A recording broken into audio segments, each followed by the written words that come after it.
সিরিয়ায় যুদ্ধক্ষেত্র থেকে পিছু হটলেও ঘাঁটি থেকে সরছেন না রুশ সেনারা।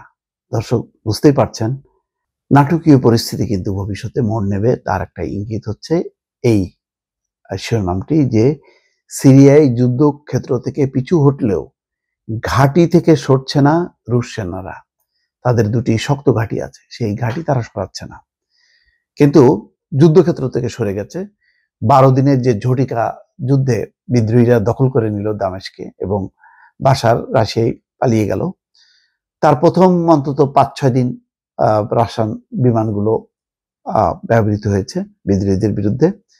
তারপরে পরিস্থিতি এমন যে রাশিয়া চুপ মেরে গেছে, ইরানও চুপ মেরে যায় এবং অনেকটা নির্বিঘ্নেই বিদ্রোহীরা দখল করে ফেলে।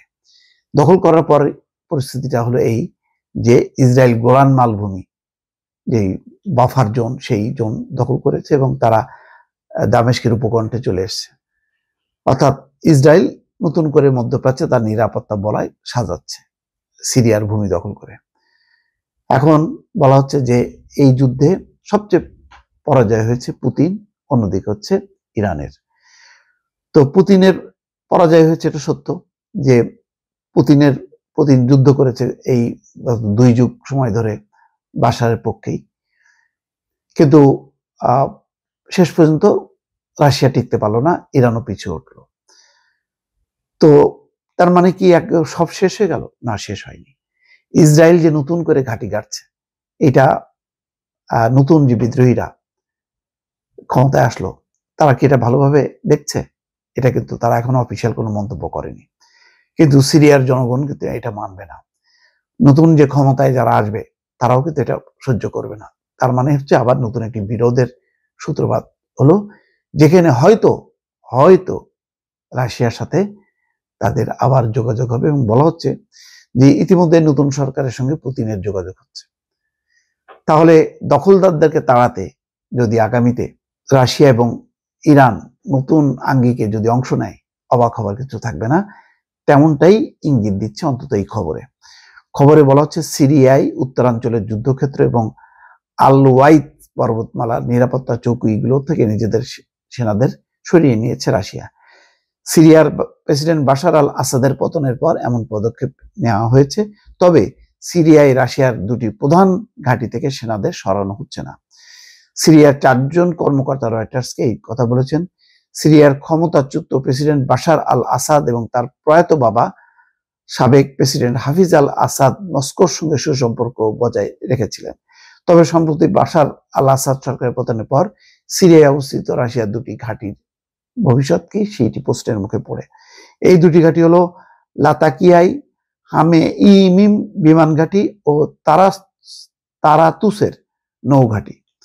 গত শুক্রবার স্যাটেলাইট ধারণ করা ভিডিওতে দেখা গেছে হামেইমিম ঘাঁটিতে কমপক্ষে 2টি আন্তনভ AN-124S মালবাহী উড়োজাহাজ দাঁড়িয়ে আছে।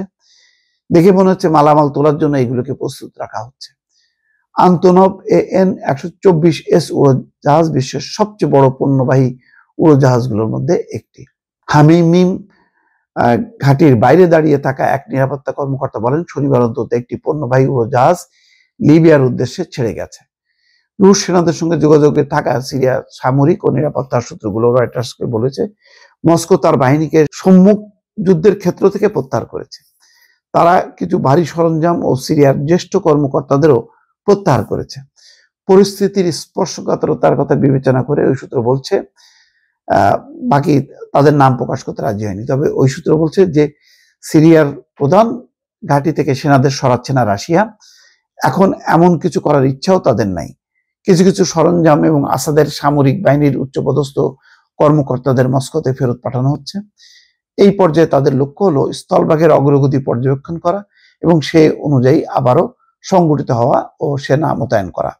রাশিয়ার সামরিক বাহিনীর সঙ্গে যোগাযোগ আছে এমন একজন জ্যেষ্ঠ সিরীয় সেনা কর্মকর্তা রয়টার্সকে এই কথা বলেন। নতুন অন্তর্বর্তী প্রশাসনের সঙ্গে ঘনিষ্ঠ এক জ্যেষ্ঠ বিদ্রোহী কর্মকর্তা রয়টার্সকে বলছেন, সিরিয়ায় রাশিয়ার সামরিক উপস্থিতির বিষয়টি এবং আসাদ সরকার ও মস্কোর মধ্যে অতীত হওয়া চুক্তিগুলো আলোকে আওতাভুক্ত করা হয়নি।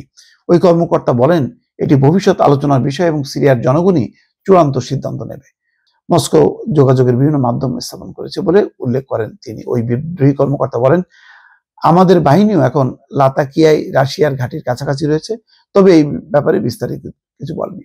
তার মানে এখনো যারা নতুন বিদ্রোহীরা যারা ক্ষমতা নিচ্ছে তারা এখন বিরোধ চাচ্ছে না, তারা ইসরায়েলের আগ্রাসনটাও পছন্দ করছে না, রাশিয়ার উপস্থিতিও পছন্দ করছে না, কিন্তু আপাতত তারা কৌশলগতভাবে চুপচাপ আছে। হয়তো পরবর্তীতে আস্তে আস্তে তারা সংগঠিত হওয়ার পর এই বিষয়ে পদক্ষেপ নেবে। দর্শক ভালো থাকবেন, আল্লাহ হাফেজ।